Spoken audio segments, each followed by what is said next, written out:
Bonjour tout le monde, j'espère que vous passez un bel été et je vous retrouve donc pour une nouvelle vidéo autour des questions-réponses. Donc ça va être des questions que vous m'avez posées et je vais essayer d'y répondre. Donc la première question qui est posée, ça va être une question de Joyce. Donc elle demande comment affiner sa voix quand on a une voix d'homme en tant que femme. Comment on va la rendre un peu plus légère, si je comprends bien. Comment affiner sa voix quand on a une voix d'homme en tant que femme, donc une voix plutôt grave, j'imagine. Alors, Joyce, je pense que ce qui peut être intéressant, la première chose qui me vient, c'est de travailler autour du gémissement. Parce que ça va t'aider en fait à aller vers un son un peu plus léger et puis aider les cordes à s'étirer, à s'affiner dans ta voix. Donc ce que tu peux faire, alors j'ai une vidéo aussi là-dessus, hein, dans les 5 exercices pour développer votre voix, euh, tu retrouveras aussi cet exercice du gémissement. Donc l'idée c'est juste d'imiter un petit chiot qui couine sur un NG. Donc c'est la fin du mot sing. Donc si on dit sing, sing, et on s'arrête juste sur la fin du mot, sur le NG, la fin du mot sing, sing, sing. On va se retrouver avec la langue, l'arrière de la langue, qui est collée au palais en haut, et la pointe de langue, on vérifie qu'elle est vers le bas, mais si on refait ça, sing. Si je le montre un peu plus long, proche de la caméra, sing. Vous voyez, la langue, elle est un petit peu en forme de toboggan, comme ça, dans la bouche. Et ce qui est important, c'est de sentir ce contact de l'arrière de la langue avec le palais. Donc, on commence juste déjà par trouver ce NG, et puis après, on rajoute une petite sensation de gémir comme un petit chiot.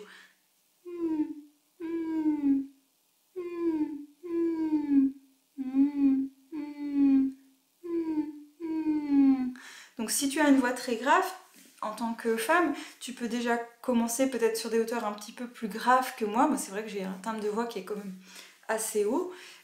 Donc tu prends sur une hauteur qui t'est confortable et tu essayes déjà de dire le mot sing et puis après commencer, une fois que tu trouves le NG, à commencer à gémir dans ce son.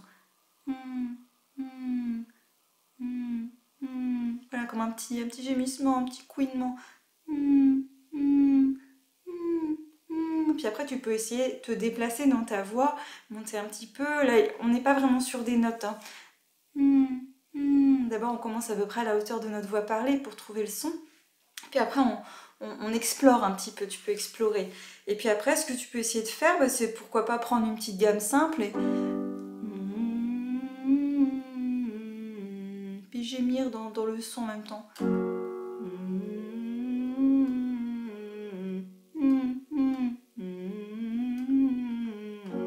D'accord? Et puis tu montes comme ça des petites gammes. Alors je prends cette gamme-là, ça peut être n'importe quelle gamme. Et puis l'idée c'est de sentir vraiment qu'on gémit.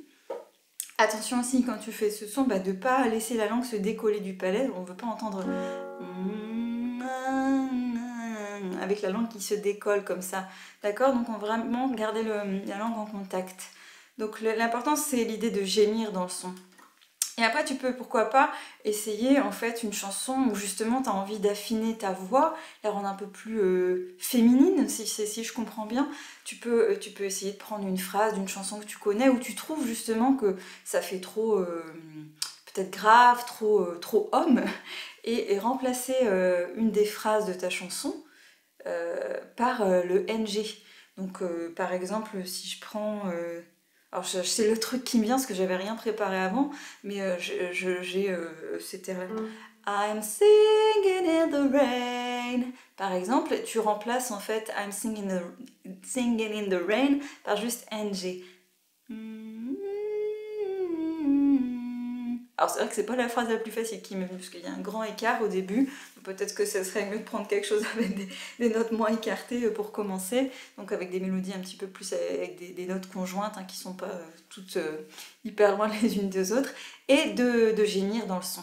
Faire 2-3 fois là comme ça en gémissant et après rechanter avec ta voix, avec le texte et voir est-ce que ça a changé quelque chose dans ta voix.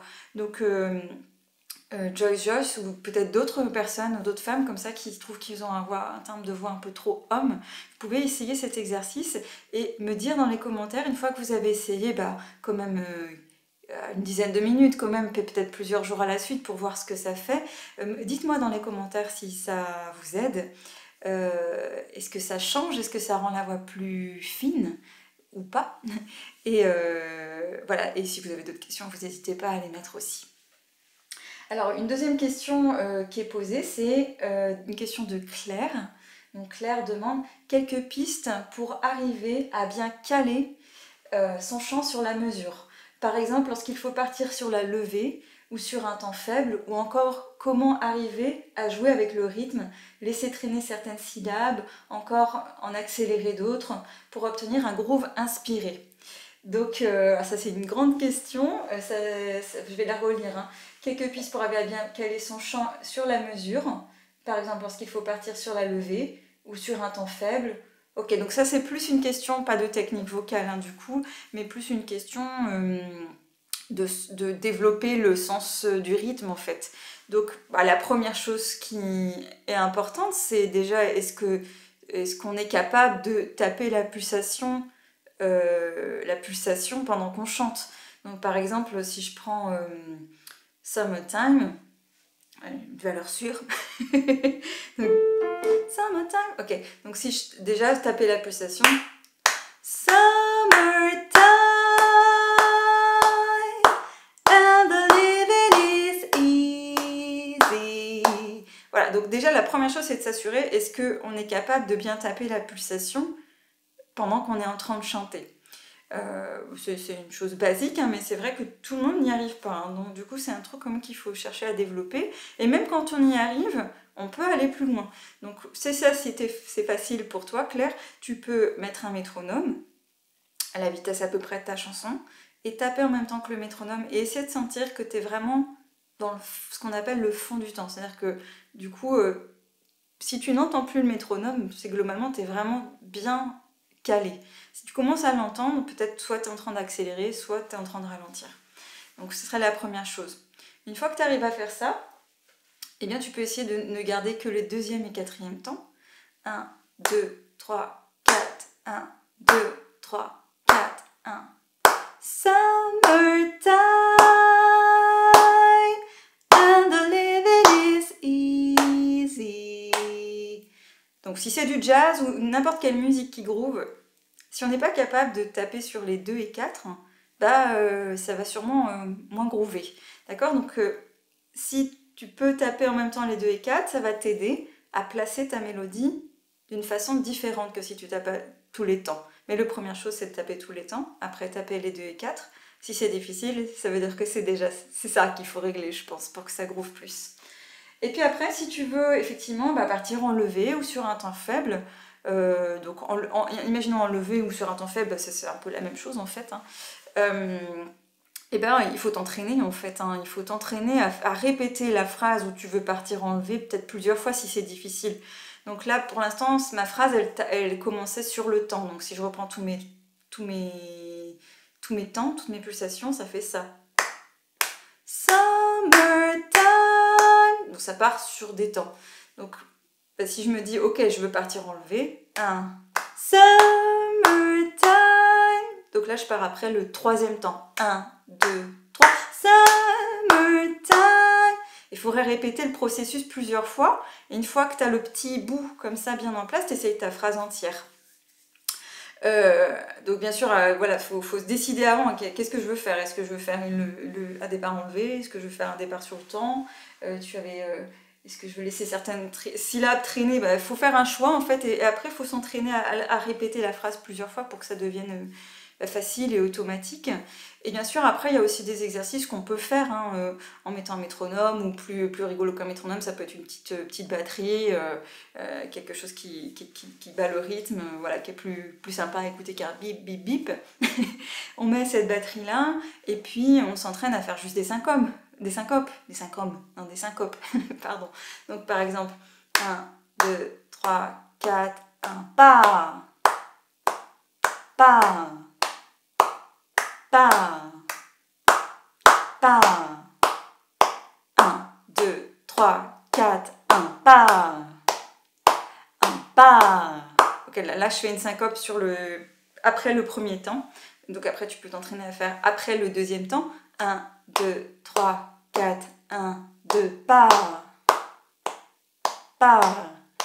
1, 2, part. 1, 2, part. Voilà, j'ai mon décompte dans ma tête qui défile pendant que je fais ça. Puis après, tu peux t'entraîner à faire après le troisième, après le quatrième, ou après les 2 premiers temps. 1, 2, 3, 4, 1, part, part. Part, part. Voilà, et bien sûr, tu choisis un tempo adapté. Si ça c'est trop vite, tu fais plus lentement. Et voilà, il faut en fait, si c'est quelque chose que tu souhaites développer, faire des levées, laisser traîner des syllabes, là on est plus quand même sur un travail de rythme. Donc je pense qu'il faut à la fois se dire, ok, qu'est-ce que je fais sur ce passage dans ce morceau-là pour pouvoir explorer ça, mais à la fois aussi faire un travail isolé en fait du rythme.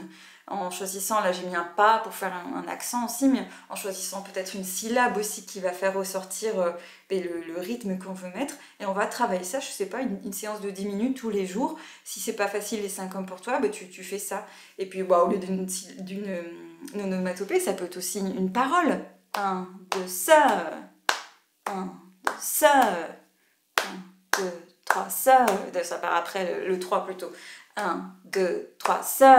1, ça, ça, ça, ça, summertime. Et après tu mets la reste de la phrase. D'accord? Donc si vraiment c'est quelque chose qui est difficile, le rythme, il faut travailler effectivement de manière isolée comme ça. Alors, ça pourrait paraître un peu on rame comme ça, on avance lentement, mais c'est ce que les musiciens font, c'est ce que moi je fais aussi. Si je veux améliorer vraiment mon rythme, j'invente un exercice de rythme qui va me permettre de pouvoir caser certains rythmes, peut-être des doubles croches aussi, des fois c'est pas évident, donc ça se travaille, les triolets, enfin des rythmes qu'on a moins dans l'oreille peut-être, hein, voilà, des choses qui nous viennent moins facilement, il faut les répéter et voilà, et essayer de répéter et aussi d'inventer des exercices qui sont ludiques à faire pour que ça soit motivant, que ce soit pas juste ennuyeux à faire, il faut que ça soit agréable à faire. Voilà, donc du coup, ce sera pour ces 2 questions-là la fin de la vidéo. Et je vous retrouve pour une autre vidéo où je vais répondre à d'autres questions. Si vous avez aimé, mettez un petit like, abonnez-vous à la chaîne YouTube, cliquez sur la petite cloche. Et puis voilà, je ferai ma rentrée fin septembre. Voilà, donc si vous voulez des informations sur les cours de chant, vous pouvez envoyer un petit mail. Alors pour l'instant, c'est un message d'absence qui arrive sur votre boîte mail, mais ça vous permet de télécharger les documents dont vous avez besoin, sur toutes les informations sur mes cours. Et puis à partir d'octobre, démarrons 2 formations, une formation de jazz vocal pour les niveaux intermédiaires et avancés, et une formation de scat et improvisation vocale qui comprend aussi de la technique vocale pour les débutants intermédiaires. Voilà, ça se passe autour de Nantes. Donc si vous voulez des informations, il y a d'autres choses aussi, vous n'hésitez pas à envoyer un mail et à me poser vos questions. Je vous répondrai en septembre, mais là j'ai envie de faire des vidéos aussi un petit peu dès que j'ai un petit moment cet été. Donc je vous dis à très bientôt.